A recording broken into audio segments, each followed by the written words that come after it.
The Center for Immigration Studies says many of these people coming to the United States would normally be classified as economic migrants and not refugees who are fleeing potential persecution. Joining me now is Tennessee Congressman Andy Ogles. He has introduced an impeachment article against Harris over her role as border czar. Congressman, good to see you this morning. Thank you so much for being here. Tell us about this impeachment article. Well, it's important that we lay out the facts when it comes to immigration and the Harris-Biden lawless border. They've allowed millions of people to come into this country. They've allowed crime to sweep the nation, fentanyl to sweep the nation. You have 12, 13, 14-year-old girls that are targets of sexual predators from Central and South America. It is unconscionable for her to talk about the idea or float the idea that she's serious about border security when, as border czar, she's allowed our nation to be invaded. Well, I mean, former President Trump has talked so much about this, and yet Kamala Harris comes out in that rally and you know, talks to people and says Trump doesn't care about immigration or the border. Do you think this is resonating, given the fact that this has been Trump's pretty much priority since he came down that elevator in 2015? Escalator, rather?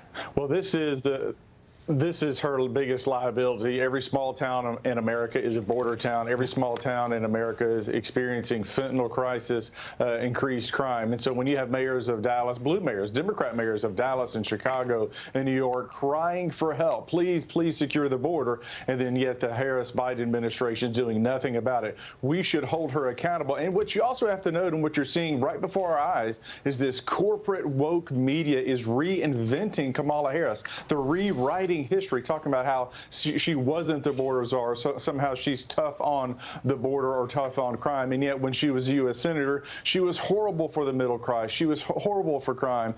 She is not deserving of being president of the United States. I believe we should impeach her. I believe we should lay out the facts before the American people, before the woke media, again, reinvents her right before our eyes. Jonathan, jump in here. You were at ICE. Is this resonating in terms of, you know, rewriting history on Kamala Harris, that she wasn't the border czar, she wasn't banning fracking, she wanted to do a buyback of guns? It's all, she's changing everything in the last 7 days. Yeah, it's truly breathtaking, and if they're able to pull it off, it just shows how bad our corporate media is, because most people don't trust the media by and large, but the media is still quite influential. And when you're talking about people in the middle, the voters in the middle, they may not know this stuff very well. So she can get up there and say, you know, she's been tough on the border or will be tough on the border.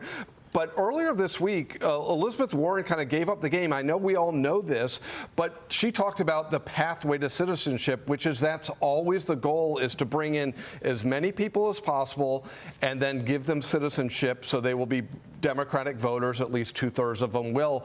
But Congressman, are you getting this message across? Is this the best way through impeachment, or are there other ways to get it across? And the other thing that I think doesn't get enough attention is the cost of illegal immigration in terms of health care, schools, and all these other costs to the American people that are not just short-term border costs with people crossing, but long-term. Communities are going to be paying for this for 10, 20, 30 years, even more. Absolutely. We have to force this conversation. I think there's some within the Republican Party that are kind of timid, afraid to have this tough conversation. But we have to lay out the facts before the American people. The media's not going to do it for us. And when you talk about the relative cost, you look at the state of Tennessee.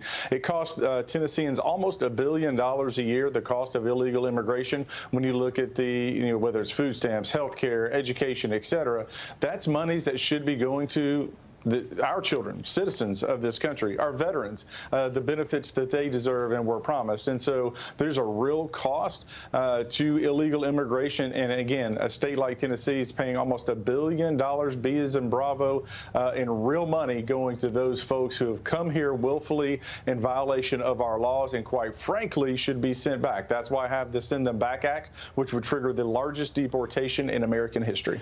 Former President Trump holding a rally in Harrisburg, Pennsylvania last night. This was his first time back in the state of Pennsylvania since surviving last month's assassination attempt. I want to get your reaction. Watch this. This is my first return to Pennsylvania since our rally in Butler. We're going back to Butler, too, by the way.